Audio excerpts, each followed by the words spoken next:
or download the NonFiction Radio app on your phone or Android device. Follow us on Twitter, IG, Facebook, and Snapchat at NonFiction Radio. Lock us in to call on the hotline, 973-536-1165. That's 973-536-1165. For booking info, nonfictionbooking@gmail.com. Now, back to your regularly scheduled program on NonFiction Radio.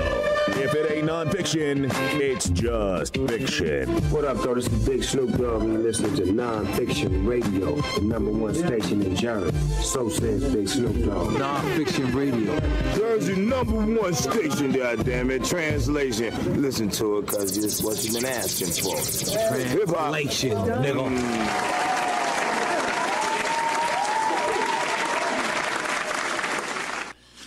Good afternoon to all my viewers around the world and New Jersey. This is Dr. Obi Okonkwo coming from Maximum Impact on the non-fictional platform. This week, I have a special guest with me that is that can relate to something which we're talking about this week. This week, we're talking about anxiety, because we found out that anxiety is causing various major issues within the world, and has dozens and definitive issues and causes.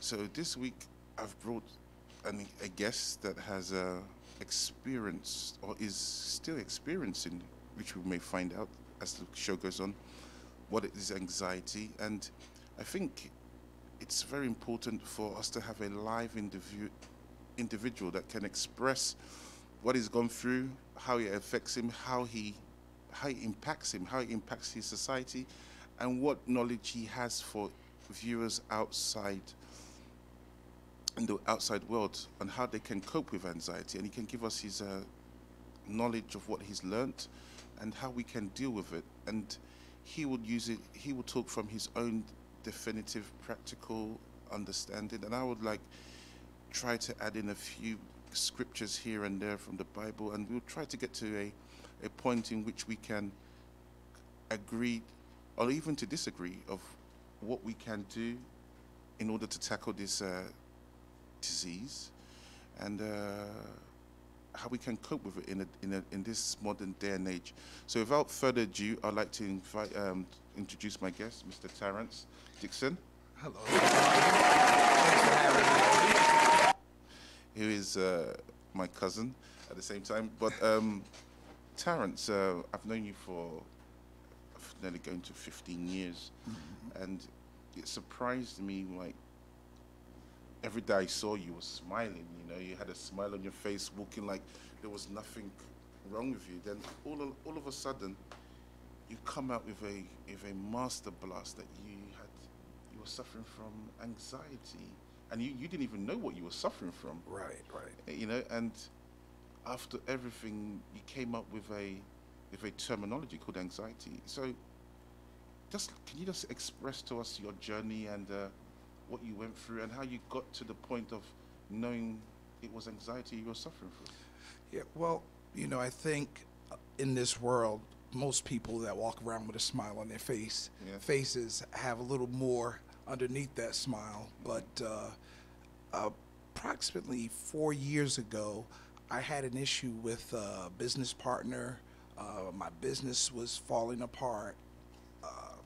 Of course, that brought monetary issues, and things just got tough. And I'm always a fanatic when it comes to time, so I'm always very hyper if I'm late or if things don't go my way. So at that time, with my business partner, when things started really sinking with him, I got hurt, and I had to have surgery. So this made things even tougher. I had to have a surgery.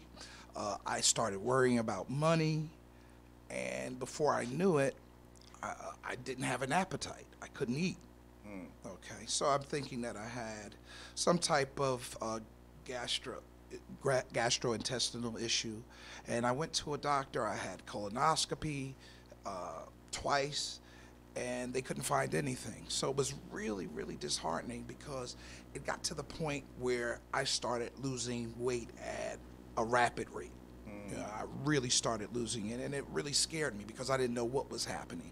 As a matter of fact, when I went to the gastro doctor, I literally blasted him because he couldn't find anything. And I told him he wasn't a good doctor because, what's going on with me? There's something wrong with me. So he said, Terrence, there's really nothing wrong with you that I can see. So I went to my doctor.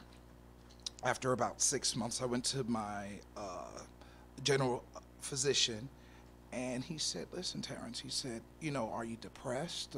Have you felt, it hard to get things going? And I said, no, not really. I said, but I can't eat, and I don't know what it is. I don't have an appetite, and even when I tried to eat, I couldn't. If you put a plate of food in front of my face, it would almost gross me out. As a matter of fact, my wife actually cried at the table one night because I wouldn't eat her food. Wow. Because she thought that, I no longer liked her food. Wow. And so I went to the doctor, and he said, listen, T, he said, I have this medication that I normally give to people who stopped smoking within the last month or so, and they go through a level of anxiety. So no, let me go back. He said, well, maybe you're suffering from depression. Wow. So he said, I'm going to give you this medication, and he said, I want you to take it for 10 days. He said, because when dealing with these type of medications, there's no one size fits all. Mm-hmm. You have to make sure that it fits you. Unfortunately, when he gave me that medication, it kept me in the bed for about 2 weeks. I was afraid to get out of the bed because it just didn't jive with me mentally. So I went back and I told him, this stuff is no good for me. So about 2 weeks. So then he put me on something that, like I said, he gives to his patients who have smoked cigarettes for a long while, and they need something to get them through the anxiety of quitting. So when he gave me that, fortunately, it helped me have an appetite for a while, and it got me through my days. And so at that point, I kind of realized I needed something at that point. But this medication was just a short-term medication. It wasn't something that you could use for long-term anxiety, which I didn't know at that time that I had. And so the medication helped for a while, and then it started not working. So my doctor put my general physician, because another thing, I wanted to go to a psychiatrist, because one thing about me, I'm not insecure about things going on with me. If something's wrong with me, I want to get it taken care of. But what's really unfortunate is the state of psychiatric care in our country is so absolutely horrible. Wow. That it's hard to find a good psychiatrist. And so that's why I had to go to my general physician, because even he and I, we both agreed there aren't a lot of good psychiatrists out there. And if there are, they're not taking insurance. And so the cost can be astronomical, to say the least. So because I have a good relationship with my general physician, we went through this, and once that didn't work, he put me on Zoloft. But again, Zoloft, even though it's something that is really good, because years ago they used to put people on Prozac, but Prozac didn't really work well with people. It wasn't something that that the body would receive that well, even though it helped mentally, I guess. With Zoloft, it's very mild, very few interactions with other medications, and also not too, it doesn't have a lot of side effects. But it didn't jive well with me. So at the end, he came up with something else called venlafaxine, and initially he wanted me to take 150 milligrams, and I kind of knocked it back myself to 75, and things have been great, Okay, go ahead. I see you have a question. Yeah, I know your wife. She's she's a praying woman. Right, sure. Right? Absolutely. And I know that. How was it that? How did she take it? Did she take it like because she's a praying woman, and there's a lot of verses in the Bible that talk about anxiety, and it says how we should how we should fight against anxiety, that we shouldn't be anxious. So how did she perceive?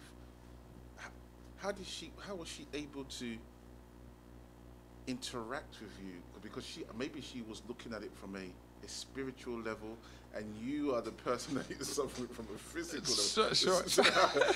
Well, it was very hard. Well, one thing I do know is that she's extremely supportive.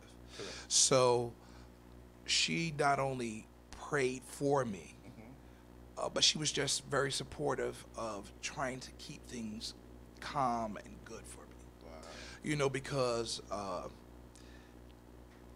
sometimes the thing about mental illness. Correct.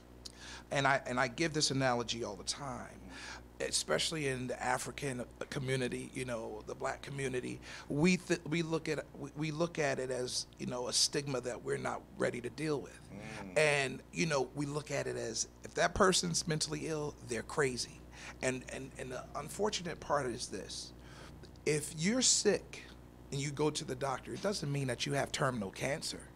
Okay, you could just go to the doctor and have a cold, okay, and just need some medication to get rid of your congestion, So with mental illness, it's the same way. You may not be a paranoid schizophrenic. Anxiety is one of those things that challenge a lot of us, and a lot of black men are challenged by anxiety, and it's something that they don't speak on because it's looked at as a point of weakness. But like since you've undergone this form of a disease, have you been able to talk to men or have you, like, when you interact with people and like people are telling, like, with fellow men of your caliber or even less than your caliber or above your caliber, are you able to pinpoint or say, hey dude, you need to go and do a checkup? Listen, Obi, this is the most amazing thing. We have a family member who is suffering so terribly right now that within the last, I would say, 6 to 8 months, it's gotten to the point where he can't even drive. Wow. Within the midst of driving, he'll get on the highway and he'll have to pull over and call a family member to come pick him up. And this is not something that happens once in a while. This happens very regularly. And unfortunately, I've spoken to him maybe 9 or 10 times. And I've spoken to him not as a judgment, but as someone who understands what he's going through. Wow. And I've told him, listen, you have to get help because it's not going to get better. Because just like I said to you, if I have pneumonia and I don't go to the doctor, I could possibly die. If you have anxiety and you don't take control of it and understand what it is and contain it and help yourself, this could take you further into deeper mental illness. And so it's one of those things that men, and especially black men, have a real problem with admitting to. And one thing that I try to tell people is it's just like my doctor said, there's no one size fits all. So in order to find what's going to help you, you may have to go through several doctors, several medications. Don't expect something to happen right away, because I do know that this family member went to one doctor and the doctor didn't prescribe what he wanted him to prescribe, and so he's not happy with it. That's kind of a way to not deal with it, because anything that's worth dealing with or getting to the bottom of, you're going to do a lot more than hit one doctor. If I was suffering from cancer and one doctor didn't help me, I'd go to the next because I want some help. Or let's not even take it that far. If I'm in pain and my doctor is not doing what it takes to get rid of that pain. And let me tell you something, anxiety is an inner pain. It's an inner pain because it gets to the point where, and I think a lot of things come from when we were younger, you know, the experience we had. Because I do know that your father was a was a minister. Yes, and he was one of those people that didn't believe in being 5 minutes late. He didn't even believe in being 5 minutes early. You were late unless you were 25 minutes to a half an hour early. You know, even getting here today, okay, there was a lot of traffic on the parkway. I left 45 minutes ahead of time, which should have given me ample time, but it didn't. So I'm in the car, I'm trying, you know, and I've learned to kind of do what I have to do to get myself together. But most of the time, you know, if I feel myself being late, I'm drenched in sweat. Wow. And it might take me 15 to 20 minutes to get it together once I get where I'm going. Wow. You know, you'll see me pouring, you know, just pouring. And then, you know, my body, because I just can't, that's just one side of it. But fortunately, I'm so happy that I have a good relationship with my physician. And I'm one of those people, I have no problem with going to the doctor if there's an issue. You made mention earlier that someone that suffers from anxiety has to go through various doctors. Mm-hmm. Did you ever consider using prayer as an alternative to heal yourself? Because your wife prays. I know she does, because you can't say that she doesn't. And I want to understand how you kind of depended on one, or did you go through a series of yes, no's, or misses, or this is not even an option? Well, I think to keep things in perspective, I'm very non-secular. I'm not religious at all, and a lot of that comes from my earlier days too with my father, and it makes it difficult, you know, like, because most of the negativity in my life came from my dad, and it was under the guise of religion. Okay, so, but one thing that I did, I've never not accepted her prayer and those things that she says to, you know, and those things that she brings to me. Prayer was never an option for me, and I have to be honest with you. You know, it's not something that I ever used. No, I can't say that. That's not true. There are times when she would tell me, like, I'll pray for people, but I never really pray for myself. Wow. You know, I don't. It's just not something I do. You know, if somebody else is going through something, I'll pray for them, but I never really pray for myself. You know, wow. I'm sure. What I will say, I was so broken when I was after I had my surgery and when I couldn't eat. I'm sure there was some praying going on, because it was scary, because if you don't eat, you die. And I couldn't eat, you know, so my only thought was, I'm gonna die. Wow. You know, but fortunately, like I said, I really tell you, I believe not just, it's what we go through, it's a mental thing, but I think it's not just mental, it's chemical. And when you look at the region that we stay in, you look at New Jersey, and you understand how we have the highest autism rate in the country for children. Okay, that says something about the air we're breathing. Okay, and I live in a part of Central Jersey where there's a lot of industry. There is. And so I don't know what I'm breathing in. You know, nobody ever lets us know. And I think a lot of these chemical inhabitants within our body have a very lasting effect on them. And I think that, I really believe that has a lot to do with it. But I really wish that there was more education, and I wish that there was better psychiatric care. because people need medication with anxiety. Okay? Some people do. And in that situation, you can't use a psychologist. You need a psychiatrist, you need a doctor, so that that person can prescribe medication in conjunction with, with the psychiatry, with having someone to talk to. I can relate to what you're saying, because I can remember when I was much younger, I grew up in Nigeria, and I had an uncle that had, I think he had how many kids? I think he had 10 kids in 9 years. In 9 years, wow. 9 years. That's enough to bring on anxiety. And his wife went from being this outgoing, bubbly individual to becoming a psychotic individual that if she saw her own shadow, she would probably jump out of the window. To the point that her kids, she couldn't even recognize her kids.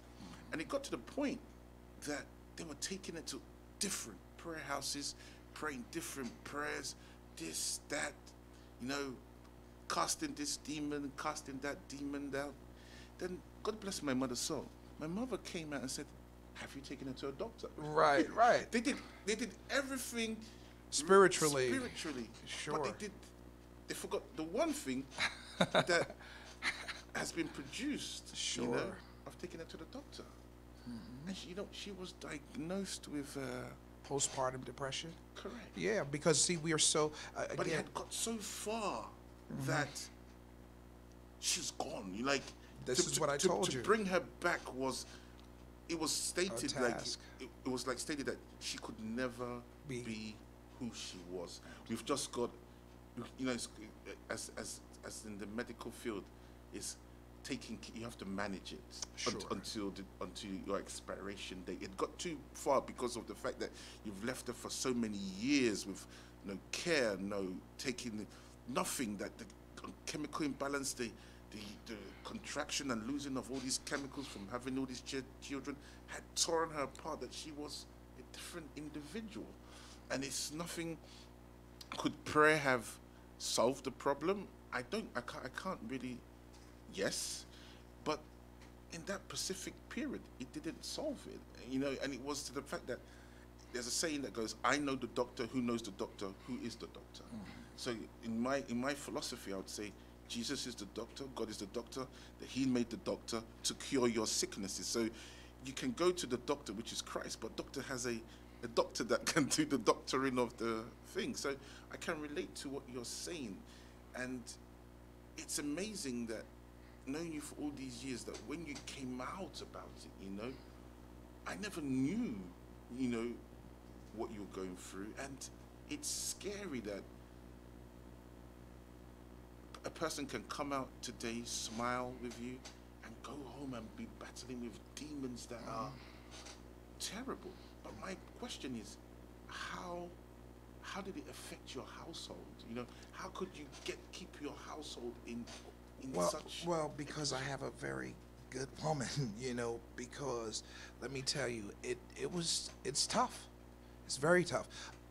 And the thing, but also another part of it is, I've never been too macho to go to the doctor. I've never been too macho to explain my feelings. I've never been too macho to let someone know how I'm feeling. So I think that helped. I'm not insecure. I'm not so insecure that in my manhood that I can't show weakness. Was it easy for you to trust her, to allow her into that? Absolutely. Wow. Because you have to understand, that's the basis of our relationship. And, unfortunately, sometimes in relationships, when they're not strong and when you can't trust the person you're with, you don't even want to let them know what you're going through. Because sometimes, and this is unfortunate, Obi, but sometimes people that you love use what you're going through against you. Correct. And they say words to hurt you. you know, but I never felt that. I never felt as though I didn't have somebody there, because the key point, what's omnipotent in our relationship, is respect.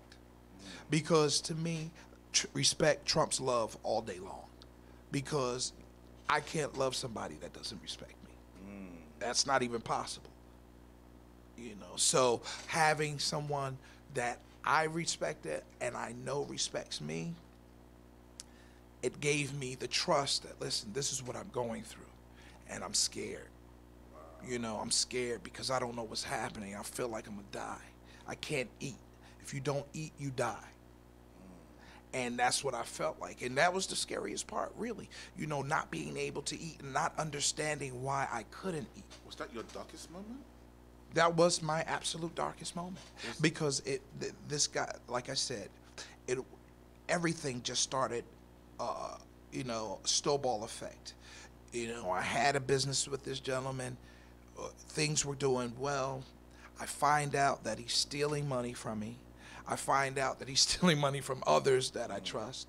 And, you know, I can say it got real dark, because this one day she and I were at a restaurant, and he called me, and it feels like that day I went off, you know, and I threatened to kill him, and I really wanted to kill him, and that was like the darkest day I had. Like, I went into myself, and that was the day, like, after that day, I really felt like my appetite go away, you know, and you know, it's horrible, because I told this guy I was going to go, like, I know where his mother lives, you know, he's down in Atlanta away. I told him, I know where your mother is, she's up in Connecticut, and I'll be at her house soon.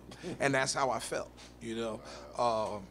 But, you know, I guess they always say, what doesn't kill us makes us stronger, you know.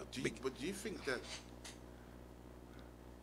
there were symptoms prior before that you believe that you could, when you look back through your journey through this your pilgrimage with this disease, do you think there were points in your life that you could say, you know what, this incident just enhanced it? I could believe that. You know, if I look at different times in my life where things happen, absolutely. And coming from a family that has, and this is the thing, another thing, there's been mental illness in my family. Wow. You know, that I know of. So, I mean, my mother had Alzheimer's disease. When she died, she had Alzheimer's. And, you know, there are other family members that I'm sure had some type of mental illness. But again, in the black community, it's like, oh, that's just Uncle John. That's just how he acts. We don't go to the doctor. We don't go to see a psychiatrist. Oh, that's Uncle John. You know, he's crazy. He just acts like that. And we just let it go, instead of trying to get to the root of it. I'm not saying everybody needs medication either.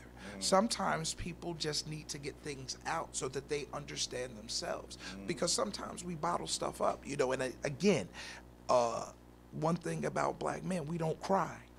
You know, it's not something we do. We don't let that out. You understand? So a lot of tears get backed up in there, and we're hurting, and we're hurting and hurting. And, you know, if you keep holding all that in, it's just like a caged animal. You know, either you're going to burst out into tears, or you're going to burst out into violence, or it's got to come out some way or another. Whether it's positive or negative. Whether it's positive or negative. And a lot of times, man, this stuff comes out in such a negative way. As you said with your aunt, we can never go back. We can never get back to a good place. So nothing's perfect. It's a journey that I'm still taking. Okay? You're managing it. And so I'm happy that I can. I'm happy that I've been able to, but it's something that, as I said, a lot of people don't come out with, because it's hard to trust other people with with your personal feelings or with your personal journeys, because people like to twist things up. And most of the time, the people that do things or say negative things, those are people that are going through stuff themselves and they're insecure. So it's like, oh yeah, Terrence, you're going through that anxiety. Oh boy, huh? Yeah. Well, you know what? I'm looking at you and you look like you have some things going on yourself, but when you see people, the people that are receptive and the people that even if they don't understand, try to have an understanding, those are the people that are normally the strong people. Those are the people who truly care. But you get a lot of people out there, because we're all suffering one way or the other in some facet of life.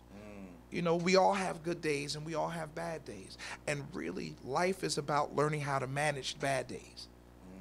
We can all deal with the good ones. We like those. But how do you manage the bad days? And, again, I grew up in Newark. And one of the things, people from Newark, we don't really trust people. We've been taught not to trust. We don't even trust one another. Because it's such a dog-eat-dog world where I come from. We haven't been taught to really trust people. But I have good people. I have some good friends around, and as you know, Alethea is a great woman, and so it makes it easier. You said something that that's been on my mind. Like I've been trying to, I'm digging and researching into it a lot. Brokenness. You said that you were broken. Can you give me your own perception of how you were broken to the point that you knew that this is it. Yeah. This is it. How did you come to that self-realization through this journey that you went through to find that you've been broken? Well, one of the main things we do is, as men, we want to provide. We want to always be financially stable. And I think sometimes that's just such a point of contention that it causes anxiety anyway. Yeah, it does. And so to have a situation to lose and to find out somebody stealing from me and to find out something that was so good was gone, because the man who did this stuff, he was a talented guy, and together we could do some great things, and then to find out that was gone. And then at the same time, I was going through a lot of physical pain before my surgery. And I really didn't want to have the surgery, but I needed it. It wasn't like I could get beyond it. But at that point, because of what I was going through, the anxiety came. The reason I felt broken is because here I had a small part-time job, but I couldn't even do that going in to have the surgery. Wow. So money became my biggest point of contention. See, there's a lot of uncertainty financially. And it broke me. And it broke me because it's like, how am I going to live? But again,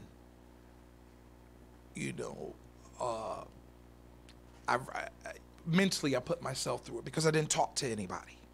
I didn't talk to anybody about anything. I kept it to myself.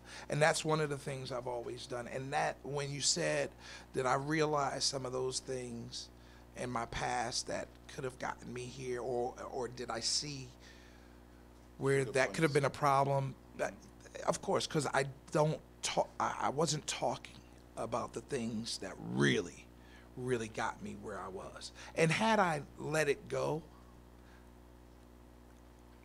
I would have probably been better. But I didn't trust anybody, even her, to talk about that stuff. Because I felt that, there's expectations from a woman when it comes to a man,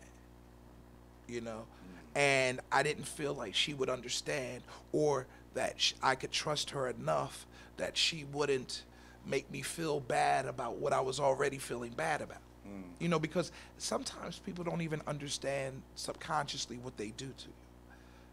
How sometimes women, and again, this is not something that I go through, but women can do things that may be a point of emasculation for men. And once again, I have to say, within the black community, that's always been a point of contention because we have so many other pressures out here that that other men don't deal with. Sometimes they say we play the race card, and everybody goes through things. Everybody, white men, yellow men, everybody, but very few of them go through things because of the color of their skin, and that's the difference. We're no different than most in most situations, but the color of our skin makes a huge difference in how we're dealt with. So invariably, because of the color of our skin, we are dealt with more uncertainty about our futures than other individuals that we look at being more privileged. But the problem is because of the fact that we tend to we look at our masculinity, we kind of bottle it up. I was reading, I listened to a sermon a couple of days ago. He says that men tend to 24/7 wear the Superman outfit. They want to wear that Superman outfit every day, every second.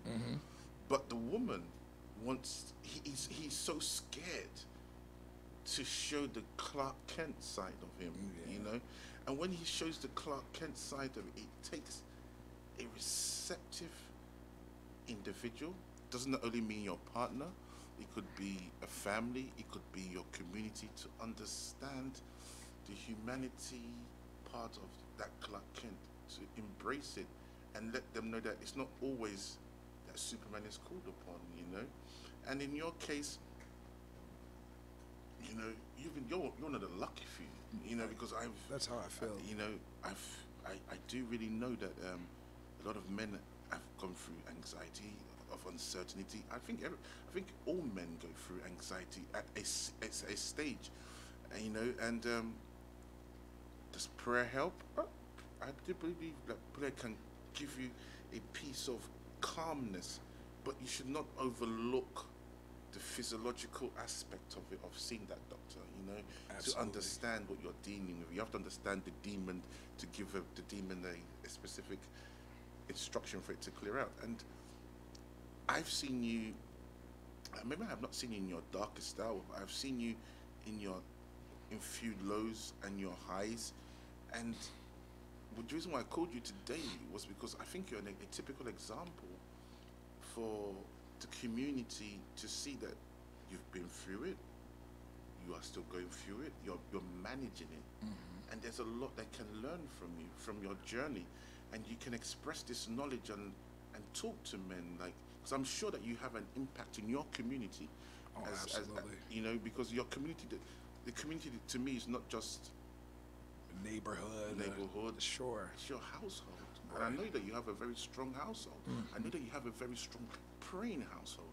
I know that you have a very strong, vulnerable household, because you've got kids there. You've got aspiring men that are climbing places. So you're a figurehead, and I do believe that you've been through it, you're still going through it, but you have a lot to offer. And that's why I'm asking you these questions. And I'm not asking them to put you under the spot. And I don't feel it at all. As a matter of fact, that's why when you asked me to come here, I was like, absolutely. Because again, this is, people put you on the spot when they don't feel good about themselves.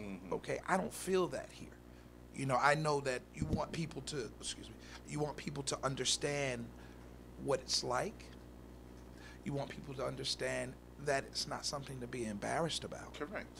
And you want people to understand that they can and should get help. They should. Because so often, as I said, this family member, it bothered me so much. I had to he backed off from me. Wow. And I in turn backed off from him, because I don't want him to feel that I'm pushing how I think he should manage his own life on him.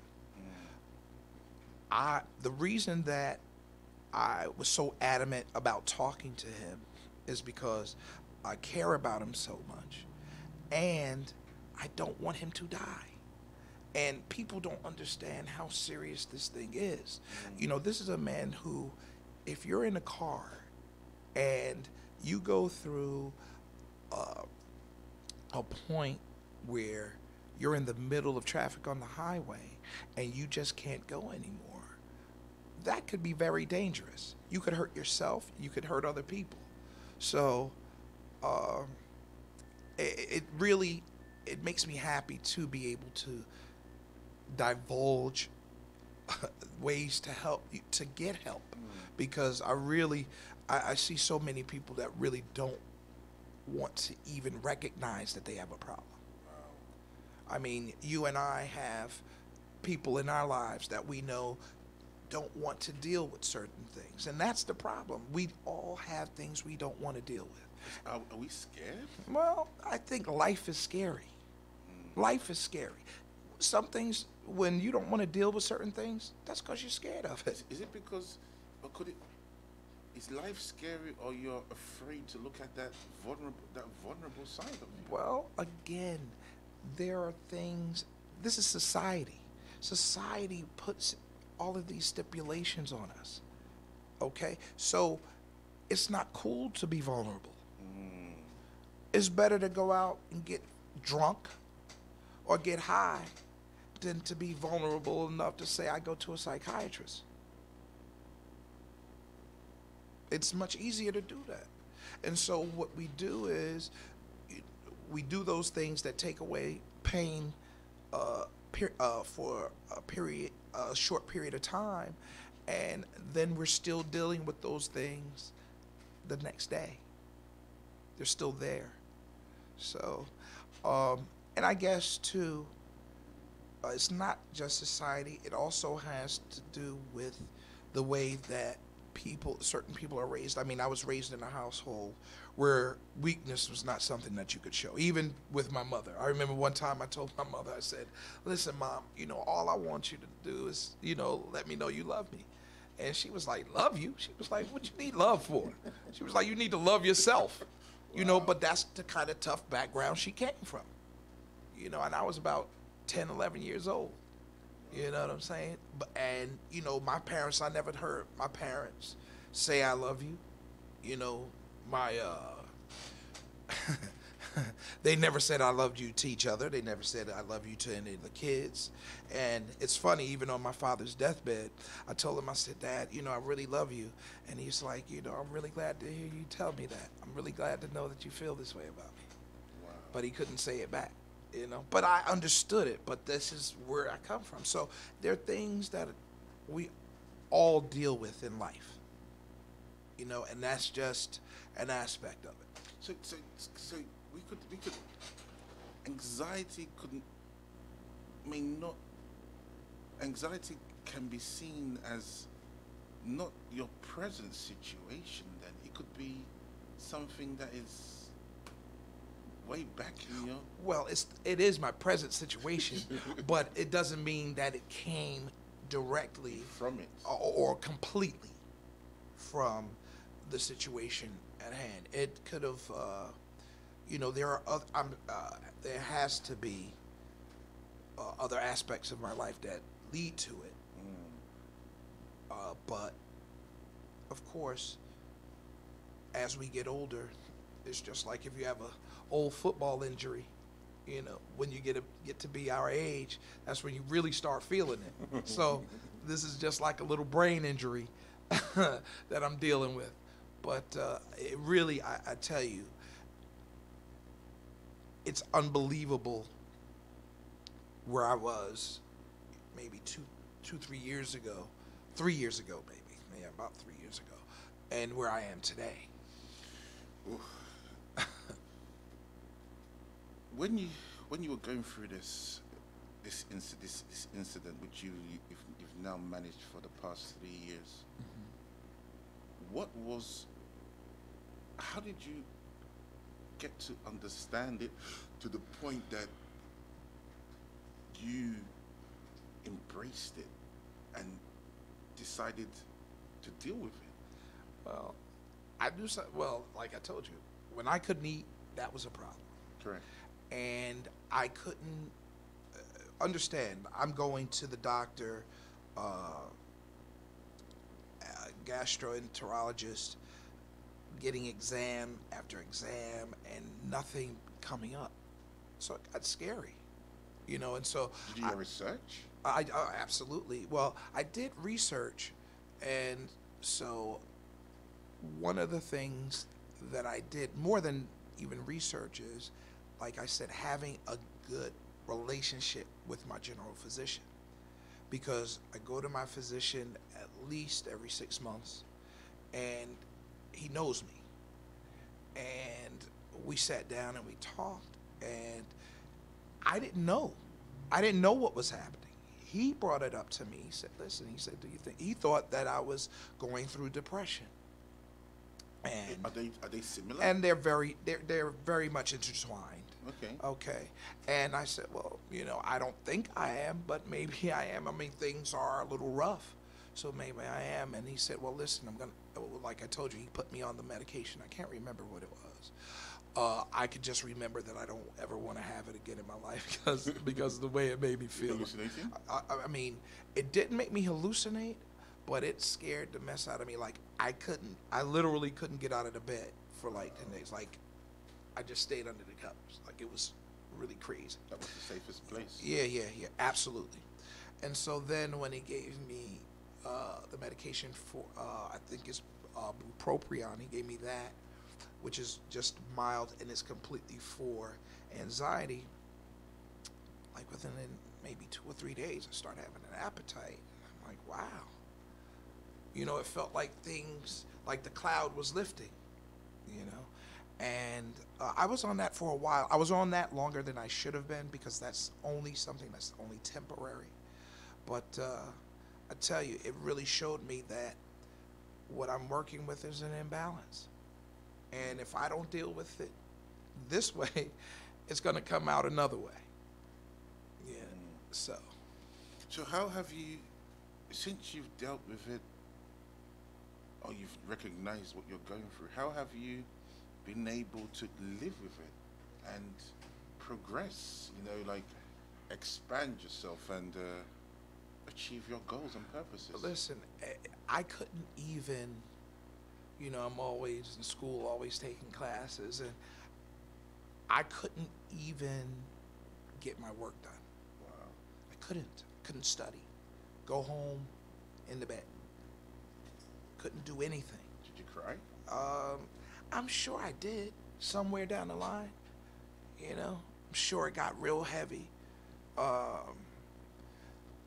Probably in the beginning, like when I was going through all that, definitely, because I was scared. I thought I was gonna die because I didn't know what was happening to me, And it felt like, when you look at that time, right before then, I'd have been exercising, gotten bigger, and then all of a sudden, I'm withering away, and I don't know what to do. I'm scared.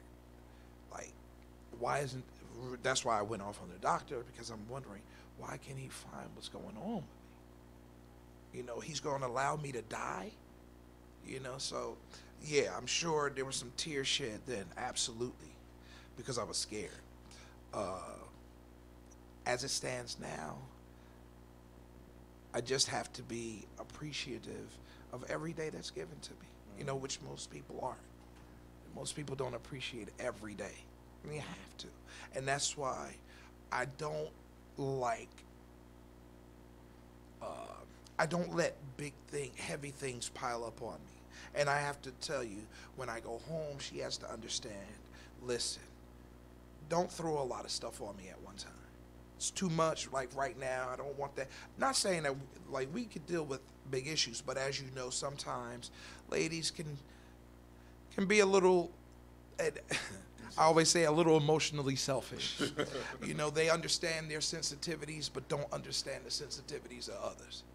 And that's probably the only thing that can get to me sometime. when because I'll get kind of standoffish when things are real heavy because I gotta just deal with them, but I have to deal with them within a certain realm. You know, I can't have this craziness coming at me all the time. You know, so I think it's about being in an emotionally healthy environment. Because when you say environment, emotionally healthy, yeah. how would you define an environment that is healthy? One where there's not tension, because tension brings so much mental adversity for me. I don't like tension. I don't like arguing. I'm either at 0 or I'm at 1,000. Like that. Yeah. So and that's why I say respect is key. Because if we have respect for each other, we're not going to argue. We're not going to yell. Because those things cause problems relationship-wise, but they also cause things internally. You know, when there's always something negative going on in the house, if you know, home should be the safe place of it should be a safe haven. It should be where your solace is. And so often, you know, I find, and this doesn't mean that women aren't going through this. I'm just bringing this to you because this is a man-to-man conversation, and we're talking about men going through this. I've been around so many men that never want to go home. Wow. You know, I know men that leave their job and go straight to the bar because they need drinks before they can go home and deal with what they have to deal with. So what's that home is greater than what's that? Right. And so the thing is, they may be going through what they're going through, but they're self-medicating every day. Wow. You know, and that's just something that I've never wanted to be a part of. If I can't be in a good environment at home, then that shouldn't be my home. That is so true. You spoke about the uncertainties of men in this modern day world, you know, and its complexities. You know, when you go out into the world as an individual that is dealing with this form of anxiety or mental illness, you know, how are you capable of looking at these uncertainties and going through them and coming back home safe and sound every day?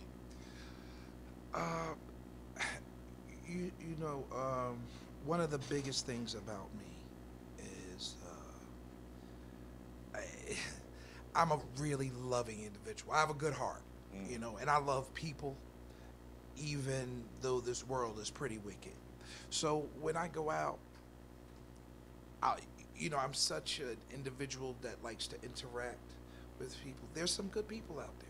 There are. So I connect myself with those people that are happy, those people that are, and when I say happy, happiness isn't a state of, you know, being giddy every minute of the day, but those people that truly love themselves, truly love others, and don't need to bring other people down to make themselves feel better. And I tell you, that's one of the biggest things. And you know, as I said, I'm always trying to keep my mind going, and that's one of the things. Even at my old age, I don't even understand that this semester I'm taking calculus 3 and physics 2 and linear algebra, excuse me. And I do that because that keeps my mind going, and that stuff makes me happy. You know, going outside, as long as home is good, there's nothing outside that's going to really bother me. You know, because I'm used to adversity on the outside, and I just can't deal with adversity on the inside. And I think the adversity on the inside of the home is what brings adversity on the inside of the body, really. I think it really does. So one of the one of your keys to success and how to deal and how you've dealt with this is you've had a safe home. Yeah. And I've really, if for lack of a better word, preached the importance of keeping the home as safe as possible. And I'll tell you this, everyone has conversations, everyone has debates. We don't really argue per se, but one thing that we don't do, and I mandated this, if I've had even a glass of wine and she's had a glass of wine, or if she didn't and I did, or if she did and I didn't, there's no serious conversations between us. Okay? Because alcohol, that breeds negativity. Sometimes things come out in alcohol, and I don't care how small the amount. We don't have conversations unless they're lighthearted. We're not going to have a serious conversation about anything when alcohol has been a part of it, or anything. And one of the things is too, not having tense conversations and being tense when there are other people around. Okay, because those are things that are private. And when people let that stuff go, that's when everybody gets in, and that's when there's just a whole lot of not just negativity, but you have too many people intertwined in your business. So I mean, I don't think there's any perfect world, but I do think that if you try hard and you realize what's going on with yourself, that there is something going on, and you're not too insecure to go to the doctor. So you should never be too insecure to take care of your health. And that's a problem with men across the board. Men don't like to go to the doctor. It's true. Unless he's about to die. And by that time, exactly. So it's a thing where, we've got to come off of this. Being a man doesn't mean that you're a fool and you don't take care of yourself. If you feel yourself going through something, you have to take care of it, because if you don't, who else will? I think that a lot of I can say this, I went to the doctor last 2 weeks, and she's I call her auntie, because she helped me. She helped me very much when my mother was going through cancer. Oh, okay. And she told me, I can never forget it. She called me aside and she said to me, Obi, I'm a doctor, I'm a mother, but I'm going to tell you one thing. Your mother's died. Right. She said, I'm telling you before. I'm telling her before it happens, and I'm telling you this. Your mother's dying, and all we're doing here is seeing if we can manage it. But I'm preparing you for the time that day will come. But your mother is very, very far gone, and that she's dying. I cried my eyes right. I cried. I can remember when I even told you about it. Sure. I asked you a question. How do you deal with a loss of a parent? And you gave me your words, but I cried myself out. But the great thing about it is that I could cry. Sure. I felt safe. Yeah, safe enough to cry. Yeah, because it's not a safe feeling for a man. To cry, it's so intimidating. It's scarier to cry than to go out there and fight 5 minutes. I'm telling you, right? I cried, and when I went to her for a physical, she says the same thing. I'm your doctor. Right. Everything you tell me here is right. confidential. Sure. She asked me questions which I was going, Sure. I'm a doctor. Right. Yes, doctor. I have this. I did this. She says, oh, really? Do you do this? I said, nope. Do you do this? Yes, I did this. But I think that the initial step was that, hey, my physical is due. You know, you need to go to the doctor. You know, and I knew the battle. You know, like you could call me. I'd rather go and see you than to go to the doctor. To go to the doctor. Sure. You know, and it's so true that I don't know what it is. I don't know what it. I really can't base why the word doctor it's just like it just brings out a fear. I think it's fear of. I think it's twofold. I think it's the fear of something possibly not being right, you know, and I think also it shows a little weakness when you go to the doctor because you're allowing somebody to invade your space and tell you what's going on with you that you might not want to hear. And we're supposed to be in control. You know, especially black men. We're supposed to be. We're supposed to be in control. Rules. So if we go to the doctor and we find out we got something wrong, that means that we're giving away a little bit of control to somebody else because they're telling us what to do. You know, I have a friend who suffers from diabetes, and you know, he doesn't like to take care of himself. So why would I go to the doctor when I know I'm drinking soda all the time, I'm eating sweets all the time, and I have diabetes? Well, I'll go when the paramedics have to get me in. I have an 800, or my wife has to take me to the emergency room because his blood sugar level is 800. Jesus. Yeah. Wow, that is so interesting. So, you're a member of a community, and I say a community, I know that you have people. How has this, your situation, impacted you in which you educate your community? Like, what do you do? Like, what's your impact? Like, you know, when they say something befalls, like I could run to you because you lost your mother. Sure. You know, absolutely. And you gave me. I know you did it. Obi, you need to cry. Yeah, absolutely. Just let it go. Yeah, you gotta. That's mom. You know, no matter how old you get, that's mom. You better cry. You know what I'm saying? You know, and how do you use what you've experienced to impact? I speak as candidly as I'm doing right now.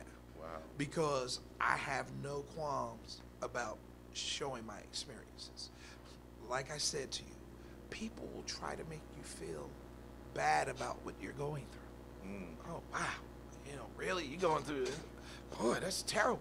Well, it's not really that terrible. I have high blood pressure too. I mean, what do you want? I'm doing what I have to. You don't notice it. Yeah, and I'm not saying you per se, but I'm talking about the people around me. They don't know because I'm a happy person, because I love life. You know, there's certain, there are people out here today that are going through a whole lot more than I'm dealing with. You know, there are a lot of people that have, you know, when you just look in this country that we live in the black community, our children are being killed. You know, our children are being murdered by people that are supposed to be protecting us. You know, that's one of my scariest fears, that my son isn't smart enough to go out there and understand what's going on out here. You know, because I didn't prepare him enough for these people that want him dead. So, this, to me, what I'm going through is minimal. When I go out there and I talk to people about it, I talk to them because I'm happy as hell that I found a way to understand myself, because I didn't know what it was. You know, so at this point, I feel cured because I can go out there and be okay. You know, like, to go through a 6-month period of this stuff and not do anything and not have the tools to do anything really positive about it, that's as bad as it gets for me. I mean, again, I know people that I know someone that's a paranoid schizophrenic, and she's been dealing with this for years. She's much younger than me, And so often she stops taking her medications. And I often wonder, like, why? She needs this medicine. She's so off. But she's taking 5 or 6 medications. Remember, I took one medication that had me afraid to get out of the bed. So I can't imagine someone who's taking several a day. And how it's making them feel, not just mentally, but physically. So, again, I really feel like my journey is a small one. It's a big one in my world, but as far as things going out here, I think it's pretty. I'm in a pretty good place. Fortunately, I had those people around me that do care about me. So what tools were you using? Your tools were your family. Your tools was my your doctor. Your doctor. Mm-hmm. Your tools were your wife. Yep. Your tools were researching. Researching, absolutely. Another tool you used was self-realization. Oh, absolutely. Self-realization is the biggest one, because if you can have all of those other things, Mm-hmm. but if you're not willing to get help and know that you need help yourself, Mm-hmm. none of that matters. It's just like that person that's out there that's strung out on drugs, okay? Until they want help, it doesn't matter how much love they're getting from family, friends, support, everything. They can have the best doctors in the world, but if you don't realize that you need help and go out there and get it, it's not going to do anything for you. To me, I think for you to get to self-realization, is from what you're saying, is that point where you become broken, whereby, you just, I can't do it. I can't just, what, I have a problem. I don't know what the problem is. I don't know how to fix it. I need help. Well, the thing is, had I thought that was it in the beginning, Mm-hmm. I would have gotten that help. But you got to understand, I didn't know what it was. I thought it was a gastroenterologist. So from one thing, it led to another. Well, yes, that. So one. But you know what? I have to say this, and I have to give credit to a friend of mine. I forgot all about this. The doctor, before I went to my doctor, one of my friends, Joe, I was at Joe's house, and it was all the fellas. We were sitting around, and I was like, man, I don't know what I'm going through. I can't eat. It was scary. And he said, you know what? He said, and he was just matter of fact about it. He said, it might not be your stomach. It could be your mind. Wow. And I said, well, really? You think so? He was like, yeah, man, if you're not eating, it could be your mind. I said, well, and that next day, that's when I called my doctor. And I said, listen, I need to come up there. And fortunately, that day, because I have such a good relationship with him, the nurse told me to come up. And that's why the doctor, as it's coming back to me, that's why the doctor said, well, I'm going to give you this. That's because it struck such a chord, because I didn't know. I'm thinking it's all physical, but he said that, and I said, oh, wow, well, maybe, because, see, I'm the kind of person that I'm not going to sway because I'm embarrassed. I want to find what the issue is, and that was the turning point. I don't even believe how I forgot that, but he said that, and when he said it, it sparked something in my head. And this was a Sunday.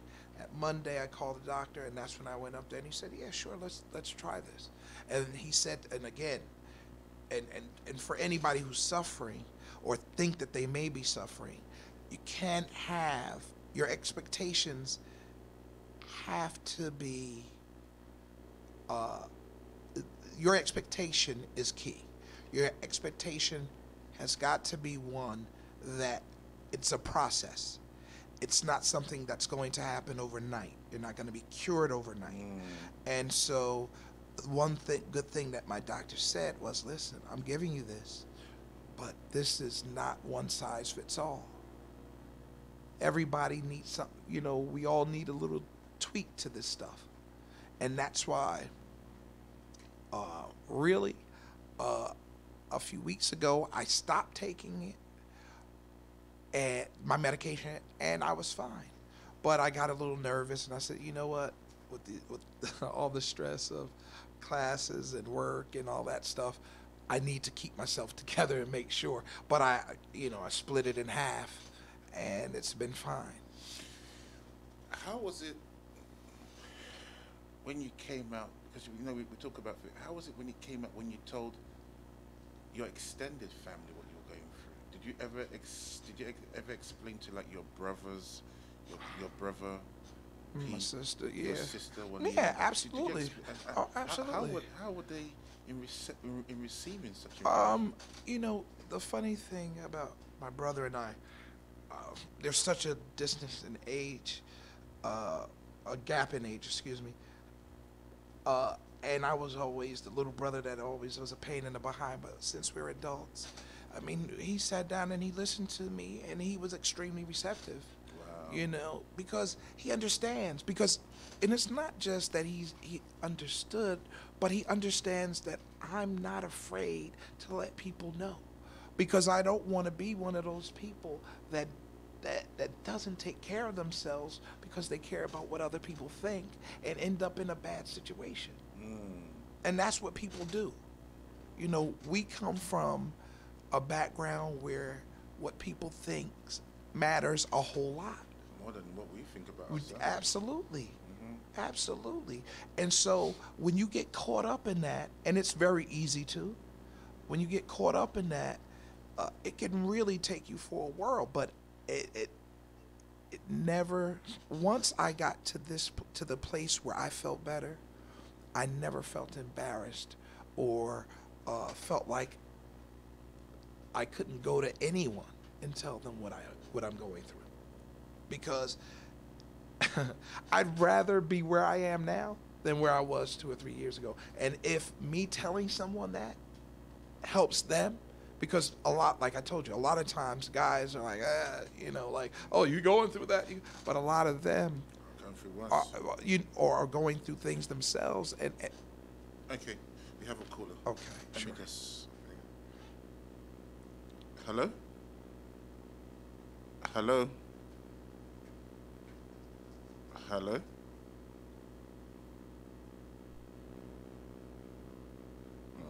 Can't hear the caller. Go ahead. Yeah. So a lot of times it helps them. It actually helps those people, because they're oftentimes in places where they can't deal with the stuff themselves. And even though they try to deflect, who knows, maybe down the line they'll go get some help themselves. It's really, really interesting. Really, really interesting. It's a real it's a real journey, but I've come in contact with so many people that are going through Similar. Absolutely. It's funny because how you go into a doctor's office, and or you go somewhere and you're filling out paperwork, and they said, have you ever dealt with mental illness, this, that, and the other thing? And I'll forget because I'm not there now, and I'll say, oh my gosh, I forgot to put down there, I have anxiety. It's just like, oh, welcome to the club. Nurses always tell me this. It's not something that only a few people are dealing with, because life is so rough, and especially when you live where we live. We live in a tri-state area where everybody wants everything done yesterday, and everybody's doing the job of 5 people. The quality of life may be better in Sacramento, California, where it's more laid back. It may be better in the South, where things aren't as fast paced. But here, there's so much. The expectations are so high on a daily basis. The cost of living is so high here. The stressors of life are really very high here. So a lot of people are dealing with it. You know, it's something you said that's very, very interesting. You know, you said that the fast pace. Even when you look at jobs now, they come with, they've used terms that even makes you even anxious. You know, like we need someone that is a self-starter, or what's the other word? A self-starter, fully independent. Independent, you know, sure, because they don't even want to teach you. They don't want to teach. You know, They don't want to train you. You They know? don't want. They want to put you in your office, and you figure it out immediately. immediately. And don't get something wrong, because your job's on the line. Wow. You know. That is so true. So therefore, anxiety is just not. It's just not something like everybody's anxious. Yeah. And you know what? It does make. I wish Michi was here, because I would have asked Michi. Like, there's a verse in the Bible. It says, "Be anxious of nothing." For you to be anxious of nothing, does that mean that you have to be so confident? You know, and I think it may be that, you know, because you said that you've come to the point where you're confident. Yeah. You know, you know yourself. You know your stuff. You know? Right. And I think it relates to this part which says, "Be anxious of nothing." You know, because anxiety brings. It's more of a mental. It's very much mental, but it also can come, like I said, you know, from, you know, I'm getting older now. I'm 51 years old. So, you know, hormonally we change. You know, look at it. Women, we all know that women. Okay, go ahead. Sorry about this, Sarah. Hello, caller. Hi, this is Alicia. I heard you said you wish I was there. Yes. Yeah. Hi, Alicia. How are you? I'm doing well. I'm actually in a car right now with my granddaughter and brother and Ethan. Okay. So I'm limited on time, but what was the question you wanted to ask me? I wanted to ask you, like, I'm here with your husband, and I wanted to really ask you, how did you deal with him? Because I know you're a woman of prayer. How did you deal with him and his anxiety? What was the battle that you were facing? Well, I can say the most challenging part is not exactly understanding what he was going through. I'm sorry, the GPS is on. Go ahead. Not understanding what he was going through, and it was really hard because he didn't understand what he was going through initially. And the time that he couldn't eat, I like to cook, and that's one of our things. Like, I cook and I present, and he eats and he enjoys. And it had gotten to a point to where I was taking offense because he wasn't enjoying the food, and so I thought, not realizing that he couldn't eat, and how frustrating it was for him, and me not understanding what he was going through was frustrating for me.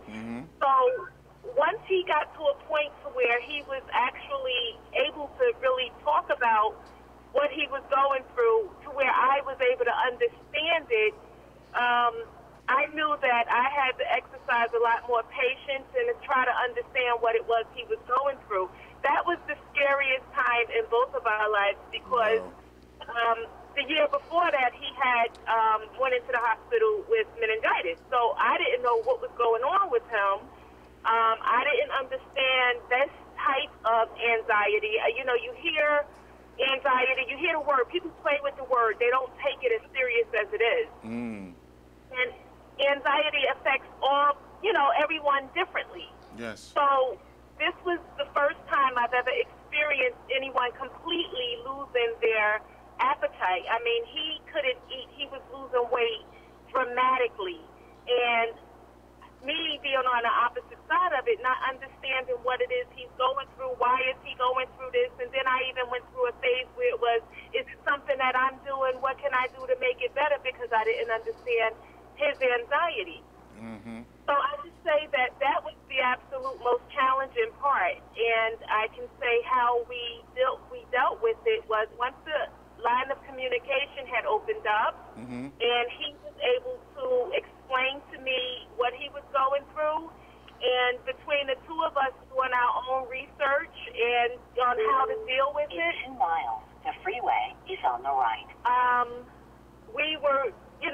able to communicate better with one another. I had learned to be a lot more patient with what he was going through. And just so my prayer life is strong, and I prayed. I continue to pray. It's not even like if there's a set time to pray. I pray all the time, all day long.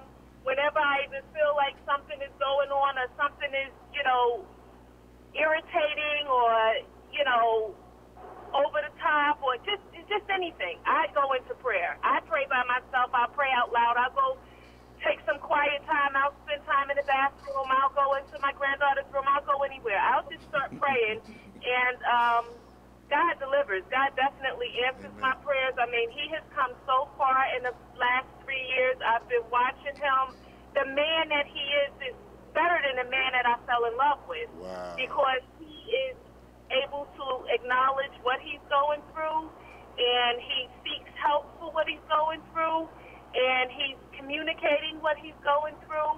And I mean, this experience, this illness is actually making him a better person because he's able to address his issues and communicate them, whereas I'm sorry about the GPS.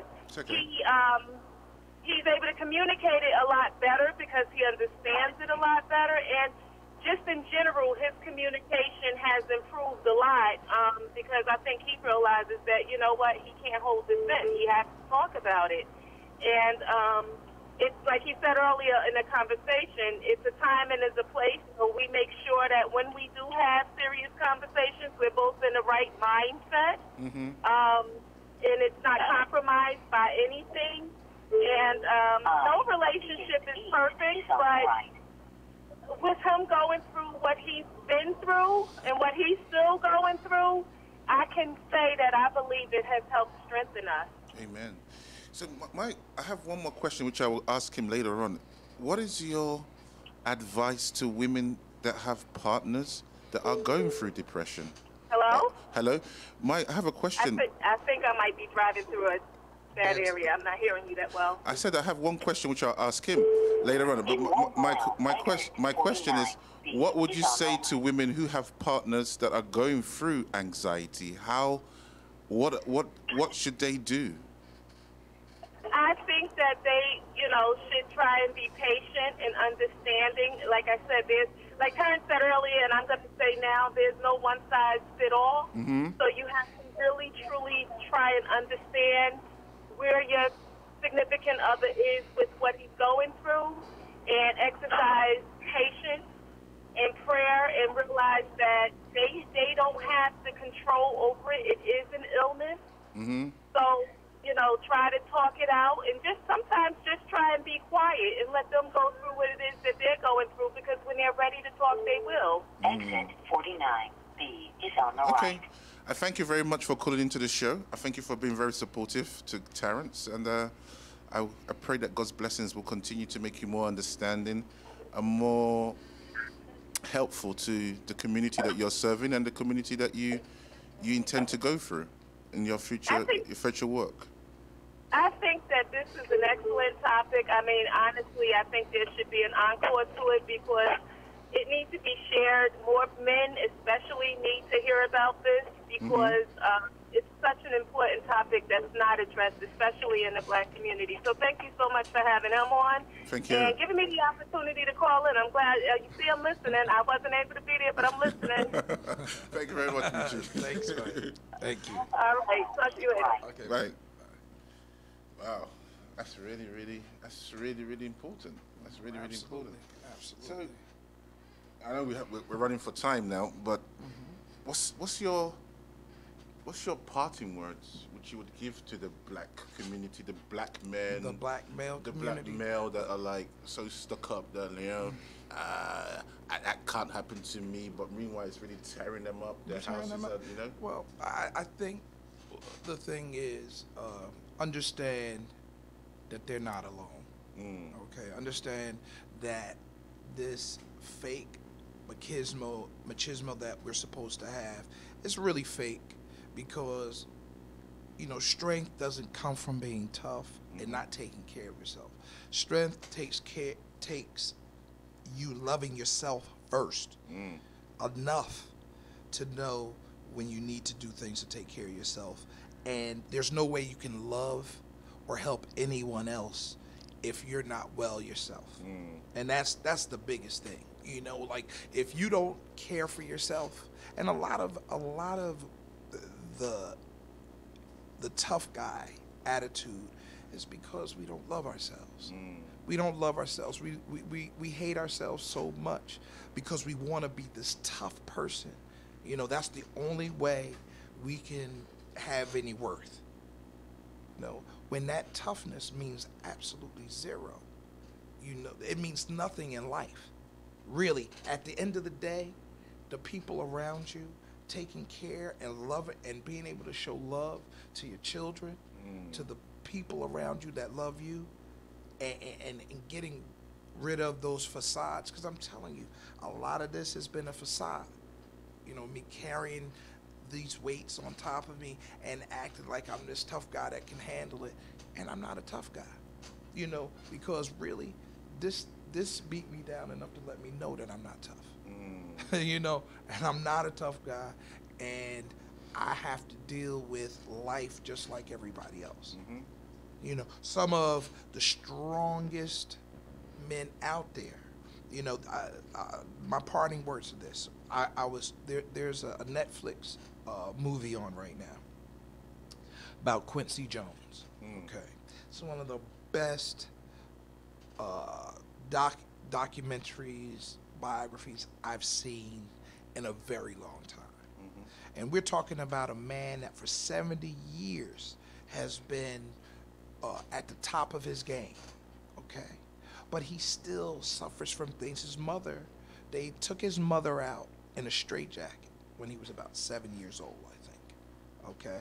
Was it the one when he was talking about Michael Jackson? That one? Was it that one? Well, yeah, but that was a book. That was in a book that someone interview. Yeah, but this you gotta see this. You really have to see it. And I think it was like New Year's, right around New Year's 2015.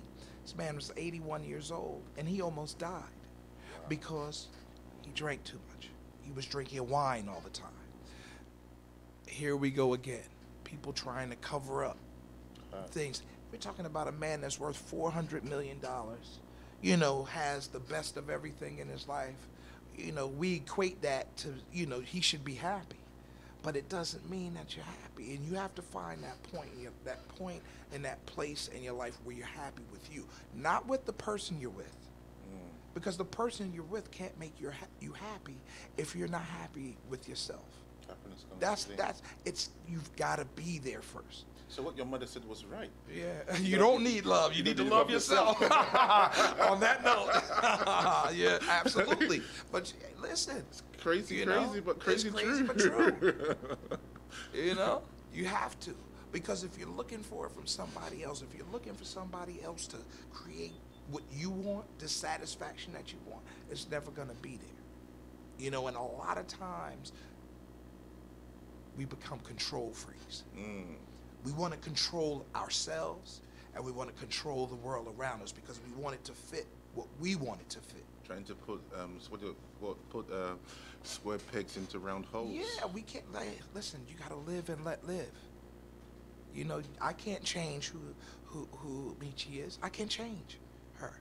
She's been who she is. If I don't like who she is, then I need to move on. Correct. If she doesn't like who I am, then I need to move on. That contain and control thing can't happen. And I think, you know, we get into those situations and we become unhappy with decisions that we've made, and we put them on other people because they don't make the decisions that we want them to make. We could even do it to our children. Yeah. You know, we want them to do things the way we want them to do them. Well, you know, we did them the way we lived our lives. You know, our children have to make their own mistakes. They have to be imperfect. You know, because when we try to control, do we love them and do we want them to do better? Absolutely. But how do we get them to do better? We don't get them to do better by yelling and talking down on them. Is that going to help them? No, absolutely not. You know, when you degrade somebody, that doesn't make them feel good enough to go forward and do better things. When you show a person that I'm supportive, listen, I believe in you, that's the stuff that makes people really get up and do things and make it happen. And so often we forget that because we get frustrated, because parenting is tough. You know what I mean? It's tough. It's no rule book to it. It's no handbook to it. So, you know, we're human beings. So the same goes, you know, holds true in relationships. You have somebody that you love, you better remember that the reason that you love them, okay? Because it's easy to forget, and that's how people lose who they have. You know, because I think human beings and even people that are very religious, they forget the daily good things because we always care about what we don't have.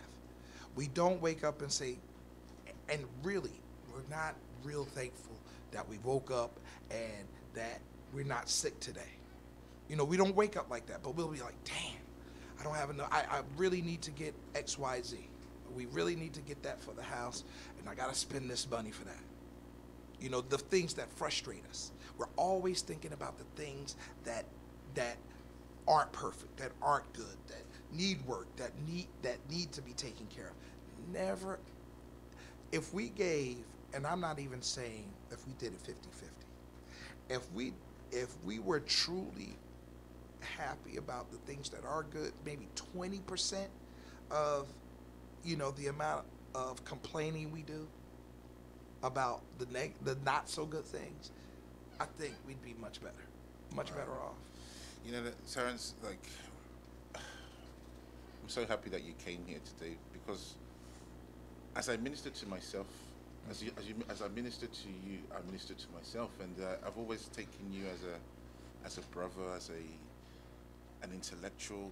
You know, you give, you know, you make advice sound so simple that you like to romance it all the time. But you know, but if there's nothing that anybody that is suffering from anxiety does understand today, I think the summary of it is that if you are going through anxiety of whatever form, as a black person, as a family, wherever you find yourself, I think the most important thing which Terrence has come across to me is that you gotta admit it. It's coming to that point of self-admittance, and when you get to that point of self-admittance, is to have tools, and one of the most important tools which he has said is his home.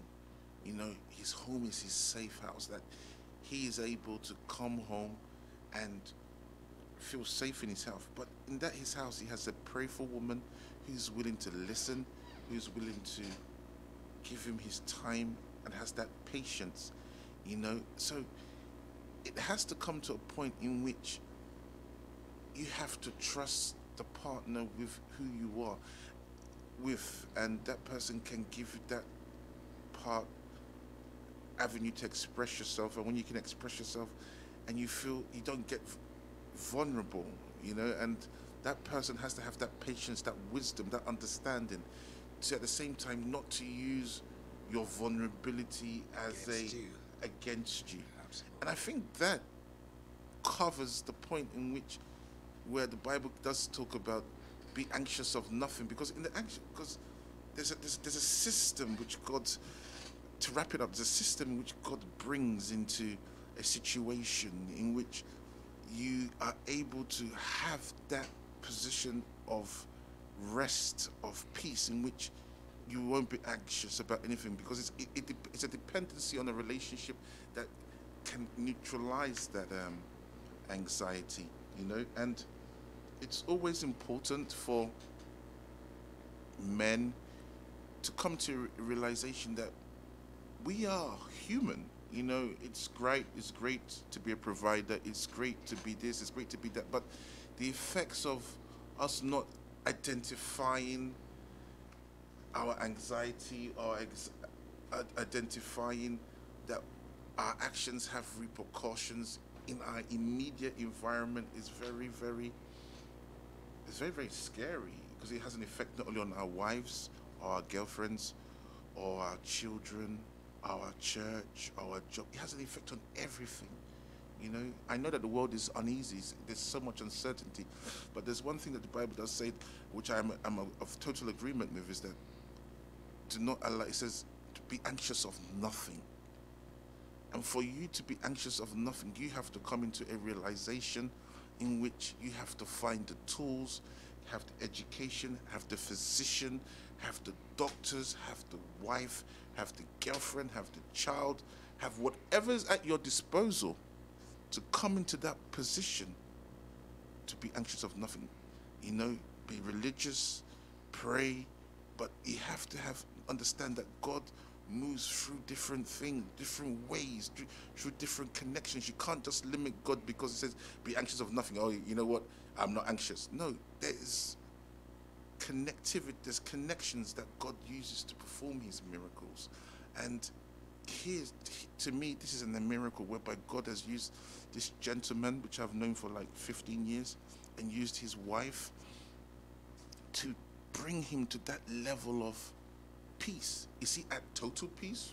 Maybe not, but he's at a peace in which he's comfortable with, and he's making an impact in his society, because this is a man that he has a kid, he has a wife, he has a granddaughter, and he's making an impact, and he's telling them it is right to express yourself. It's right to find ways in which to show your vulnerability and seek help, you know. And it's not easy in this world that we've come into, in which we are dealt cards which at times are not favorable to us, you know. But the most important point is to people that are suffering from anxiety is that admit it, try and make your home, your castle, your safe haven, a place whereby, you know, your wife can listen. It's not going to, as Terrence said,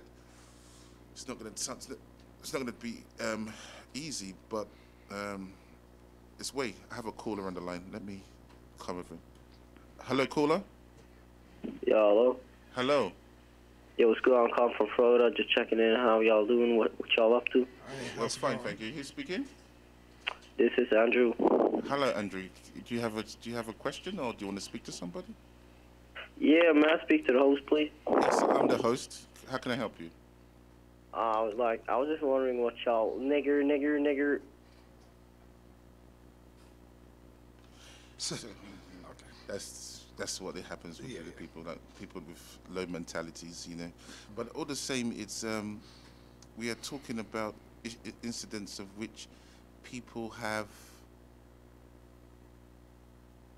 anxieties, you know, and these anxieties are dealing immensely with the people of our society, you know, and we have to really take the understanding of what it is, get help, you know, and understand that these are situations in which they could be situations that we've gone through childhood and gone through even at our jobs, you know, but we have to find a place of safe haven. And I really want to thank you, Terrence, for coming up, you know, being expressive, you know, letting people know what you've gone through. For me, I know 1,001 people that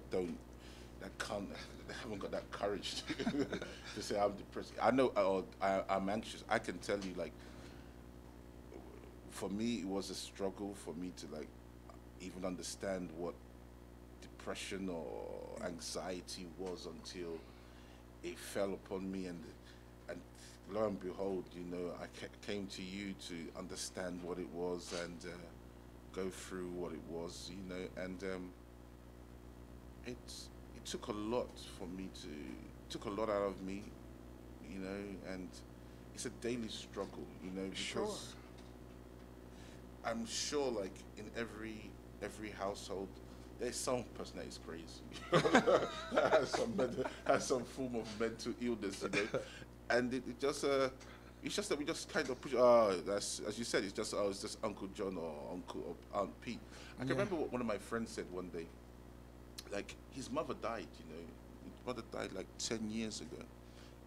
And, you know, in Africa we said, oh, she died young, or they probably put a curse on her, or they did this, or they did that, or they did this, you know.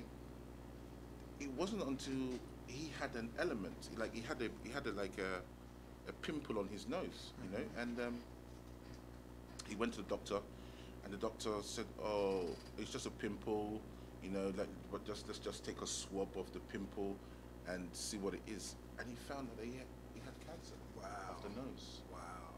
So it came to the point in which they asked him, is anybody got cancer in your family? Ah, nobody's got cancer. No, it's never heard of in my family. Sure. Okay, on your wife's side, has anyone got cancer? The lady started to bring out historical facts. Sure. Of who had cancer, what type of cancer, and what it was. Well, on his side, he didn't know. But do you know that as he dug deep into what killed his mama, what was it? Cancer. It was cancer. Sure. And that's another thing with mental illness. A lot of times with mental illness, there's a history of it Of course. within the family, but nobody wants to deal with it. Okay? Mm-hmm. It is, listen, these are not things, it's crazy that people are embarrassed, but you know what? It's not all their fault. It's the stigma that society has put on it. It's funny because you said, you know, I'm sure everybody has somebody crazy in their household.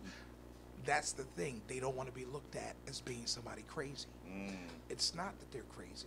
They have some issues going on. And if you don't take care of those issues, they're going to get worse. They're going to get worse and worse.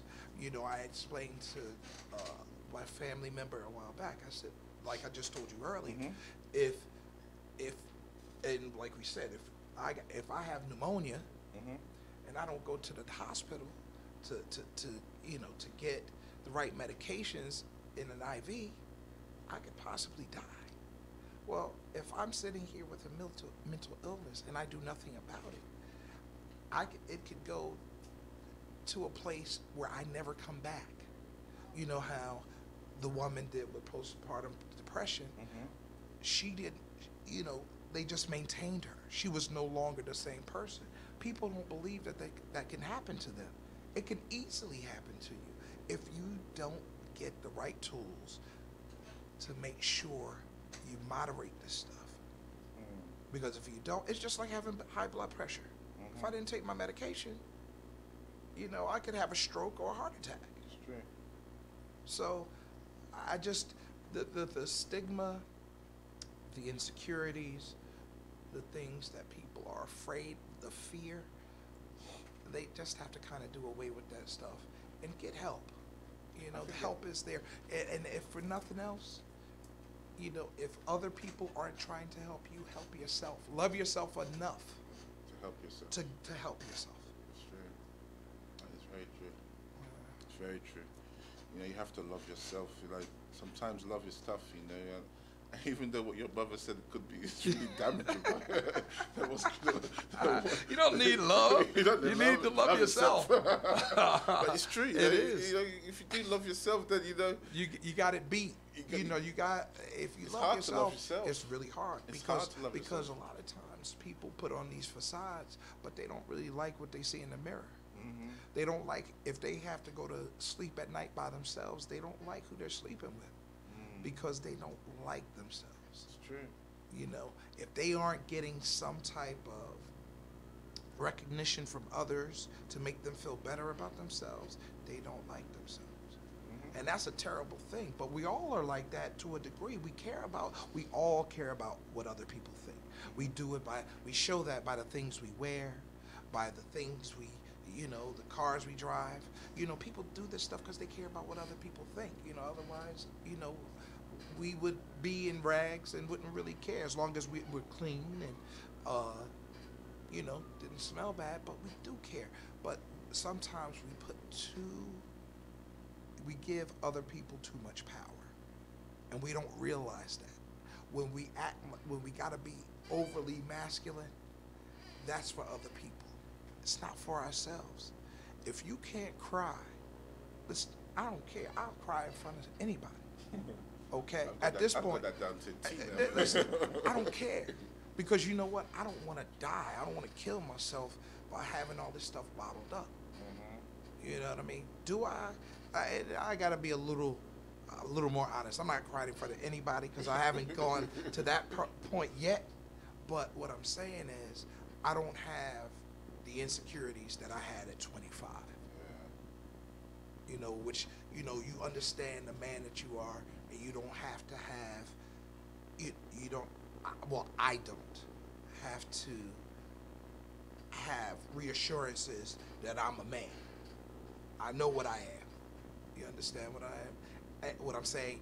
And I understand the people around me, and I understand the people that I really care about, and those who I care about what they think, because I don't care about everybody and what everybody thinks of me. There's a few people that I do care about. That's a true word.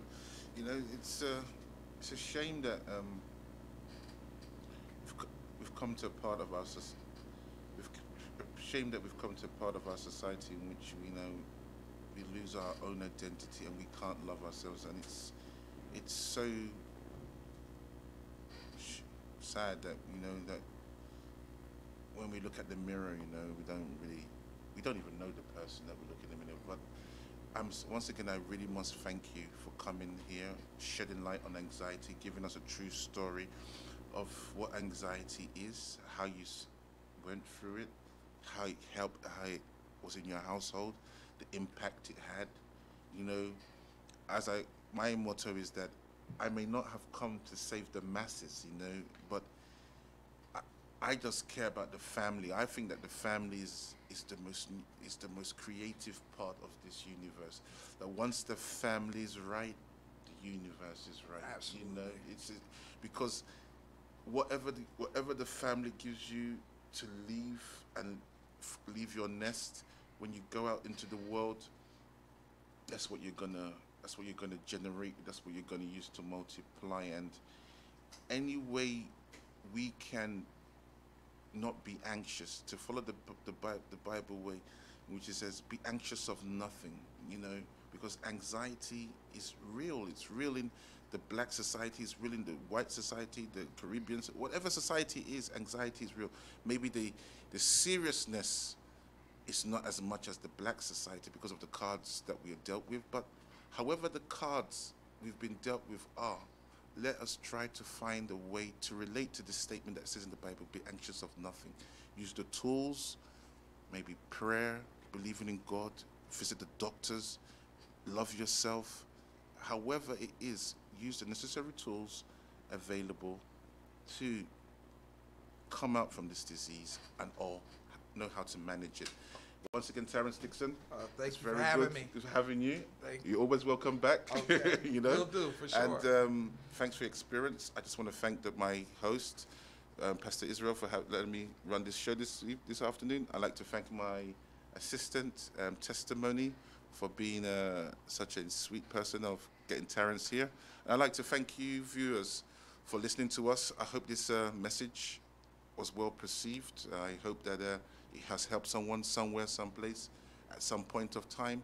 And as I said to all the black men and even men in general, or even women in general, seek help. And as Terrence's mother says, love yourself. Have a good one and have a good afternoon. Thank you. This is Maximum Impact on Non-Fictional Radio. This is Dr. Obi Okonkwo signing off. Have a good afternoon and may God bless each and every one of you. Thank you.